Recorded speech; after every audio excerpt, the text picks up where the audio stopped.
Hey guys, I'm Michael Neal. I want to talk to you about springtime worm fishing. And there's really one style of worm that really created everything, and it's kind of fallen off the radar a little bit, but it still gets tons of bites. And that's just a simple, like a 7-inch ribbon tail worm like this. And it's just a very tried and true way of catching fish. And in the springtime, I think the plastics get overlooked a lot in the pre-spawn, and you've got so many things changing. You've got warming trends, you've got cold fronts, you've got them transitioning into areas to spawn, and that's why I really like this ribbon tail worm just rigged on a Carolina rig. And I don't like a really long leader, like 24 to 30 inches, that's plenty long enough.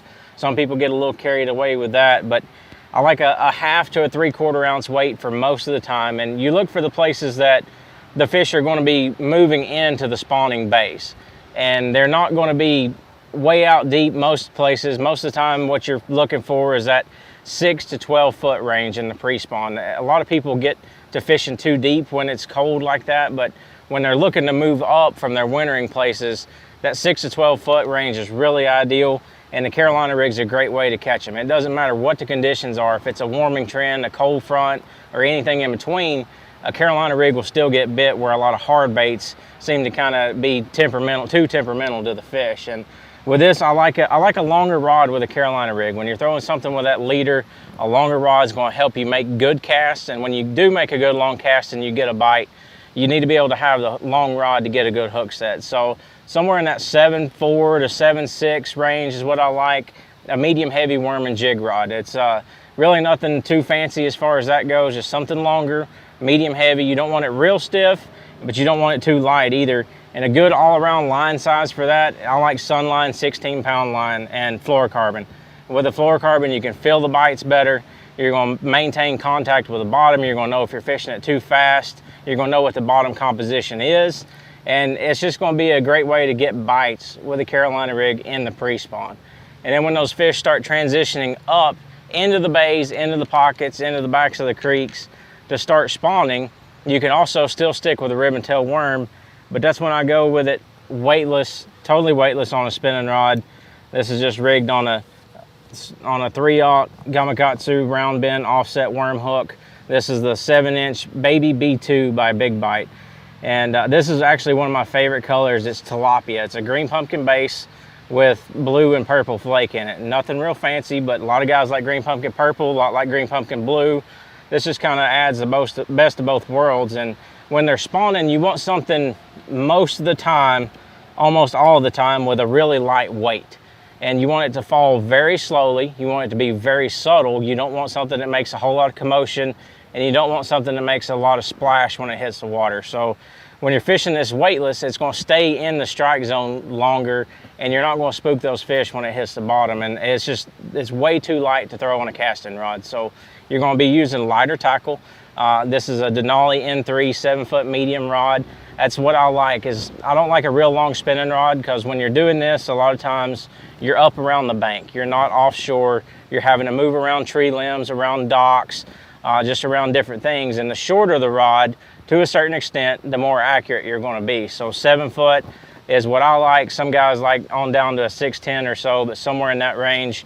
I use Sunline 10-pound SX1 braid, and I'll go with a 10-pound Sunline Sniper fluorocarbon leader. And the leader length is a lot of just personal preference. Mine's probably averaging about 20 feet. I like for it to be inside my reel when I get a fish close to the boat. That's where your most strength is, or your most weight resistance is going to be on your knot, is if you get a fish close to the boat and he makes a sudden surge. So I like for that to be up in my reel where I don't have a whole lot of resistance on that. But again, that's when they're spawning, that slow fall is what you really want to key on, and it's just something that doesn't spook the fish. A lot of people have done this with a lizard for years and years, but a 7-inch curltail worm, ribbon tail worm will do just the same.